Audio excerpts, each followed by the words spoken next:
This is Just Joya's podcast, and it's brought to you by the Friendship Society. The deepest cut is the one you didn't see coming.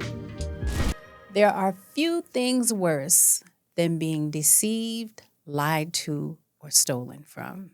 But there's a version of it that we don't talk about often. Being deceived, lied to, or stolen from when you had almost nothing to begin with. Take something from someone and they're full, they recover. But when they're almost half empty and someone comes in and digs that hole deeper, that's different. That sits on your mental, and sometimes it doesn't get up. This episode is for the ones that happens to. And I'm going to share with you 3 things that can change that. You are the one that makes the thing. The song, the script, the music, all of it. You are the author, you're the creator, you are the one that takes nothing and makes something. But somewhere along the line,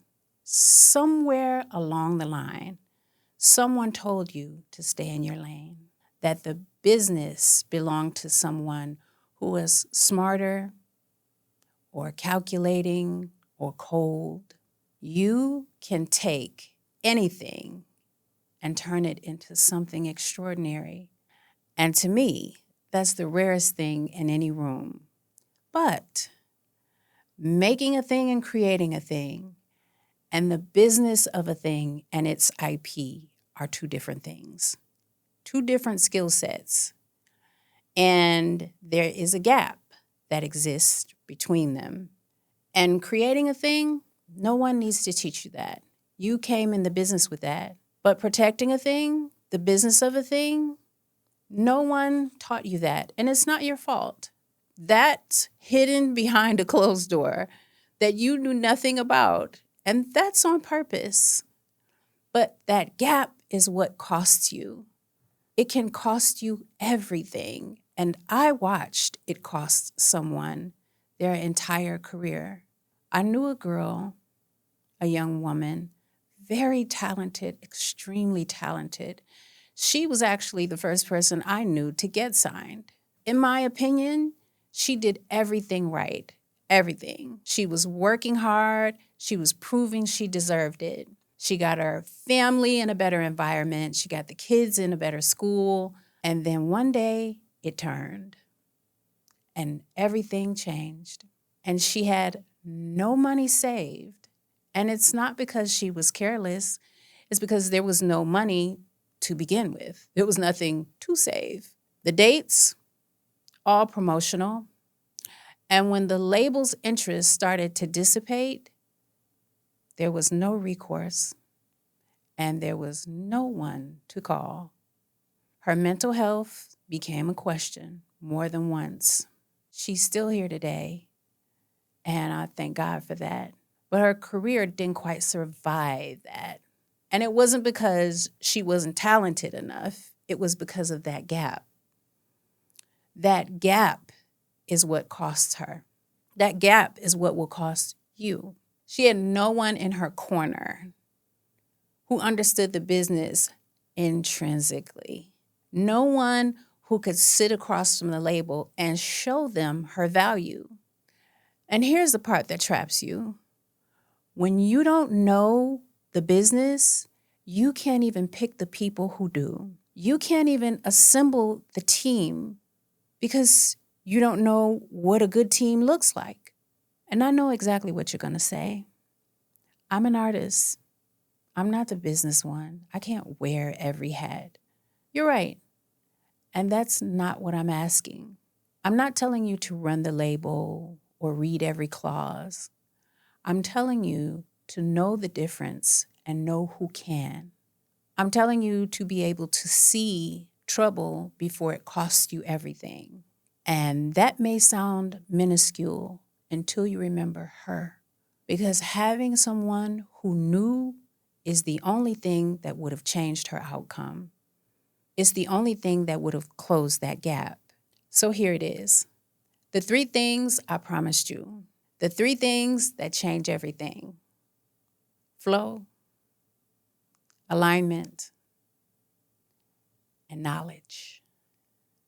You may think those things are separate: flow, alignment, and knowledge. Think about that for a second. Those three things are the only thing that will survive your career. Talent, look, you already have that. But what you don't have is the business. What you don't have is the knowledge of a thing. And what you don't have is flow. Someone told me long ago something, and I never forgot it. I'm going to share it with you. You can never hope to advance in an area that you know nothing about. If you hope to advance, you've got to understand how a thing works. Now, let me be honest about what that does and what it doesn't. It will not save your career. It's not a promise you won't hit a brick wall. It's not a promise you won't get a bad contract. And anyone promising you that or saying that it will or saying that they can, they're lying. But here's the promise, and here's what it does do. It allows you to walk in a room with leverage. And this is what I tell all of my artists I work with. That is the one thing, if you go in with nothing else, go in with leverage. Go in knowing what you're doing, because there's a cost for not seeing. And being in the dark, whenever you're in that place where you don't know, rest assured there's somebody else somewhere in that room who does. When you can't see, rest assured there's someone else that's not far from you who can. And listen, they will see what you can't see and take your work, and they will eat off of it in perpetuity. And I want you to think about that for a second. Not because they're more gifted, but because they could see what you could not. Oprah describes flow, being in alignment, and having knowledge. The way she describes it is God. And I'd like to bring that in because it's one of my favorite excerpts. Oh, it's from Evan Carmichael's One Word. I love Evan Carmichael.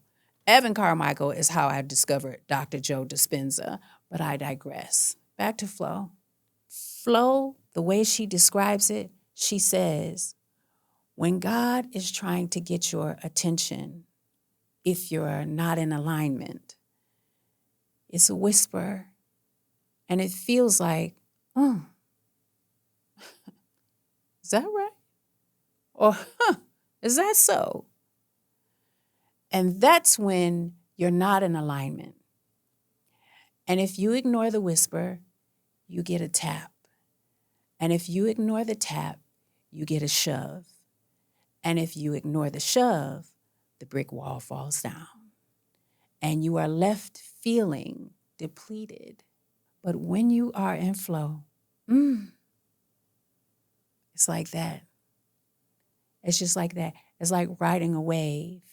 A few episodes back, we talked about the father of flow, how this Hungarian American philosopher spent all of his years discovering why is it that some people perform at such a high level when others are just as talented, but they just miss that mark. What is it that makes an Usher? What is it that makes a Lady Gaga? What is it that makes a Jay-Z or a Beyonce or anyone of extraordinary talent who we know maintains some ownership? What is that? It is the knowledge of a thing. It is being in alignment with your purpose, with God, and it is flow. Because like the Hungarian philosopher said, you cannot achieve it without knowledge, without mastery. That's it.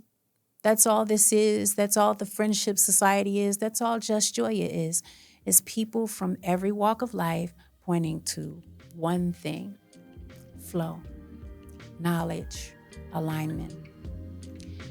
In the next episode, we are going to talk about what qualifies me to tell you any of this.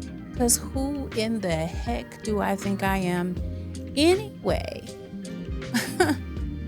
This is Just Joya, and I am Joya. You're out.